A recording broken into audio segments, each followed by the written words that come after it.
These people are challenging themselves to stay underwater for as long as possible. Some go for half a day, while others manage to spend an entire week fully submerged. What would happen to your body if you tried this challenge? Would your skin fall off? On today's challenge, we're going to find out. This is your body on 24 hours underwater.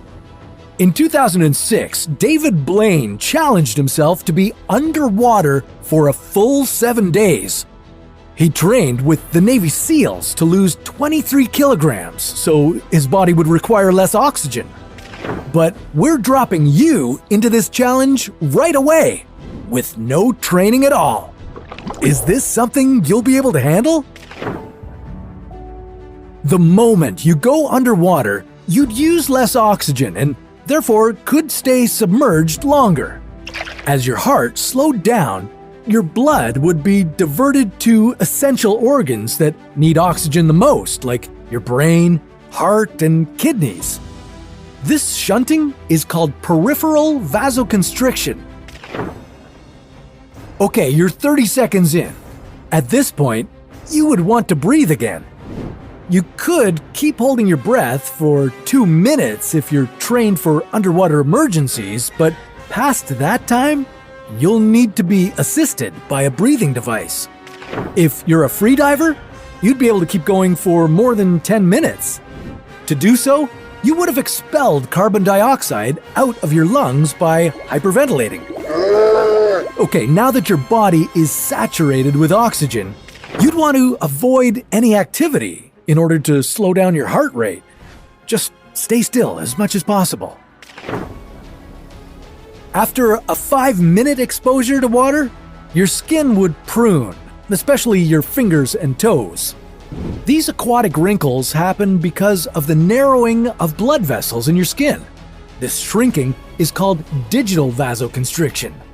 But this is nothing you haven't experienced before. Let's keep going.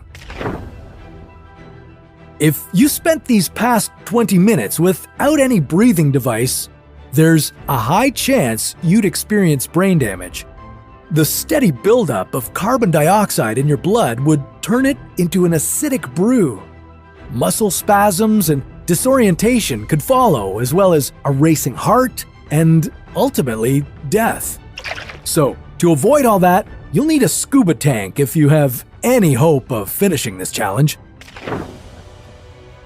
Okay, now that you have some pure oxygen, you think this challenge will be easier, right? Well, I'm not that sure. After 7 hours of soaking, you could suffer from hypothermia. If the water temperature drops below 21.1 degrees Celsius, your body temperature would dip down to 35 degrees Celsius or lower. You'd start to shiver and your pulse would be weak. The cold would affect your organs, especially your heart and nervous system. You could eventually go unconscious.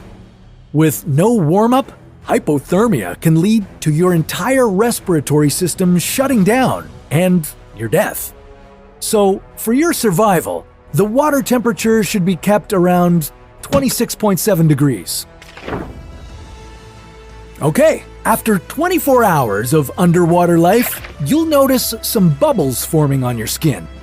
These are known as vesicles. They develop because water becomes trapped between your outer and middle layers of skin. They will continue to form the longer you stay in the water and eventually burst. And now, as you finally finish this challenge and get out of the water, your skin would start to peel away from the popped vesicles. You'd need medical attention immediately, as you'd likely have a severe headache along with other health issues.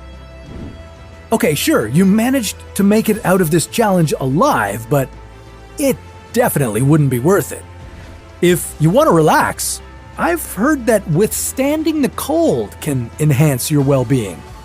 Want to give it a try? Okay, we'll see what that challenge brings on another episode of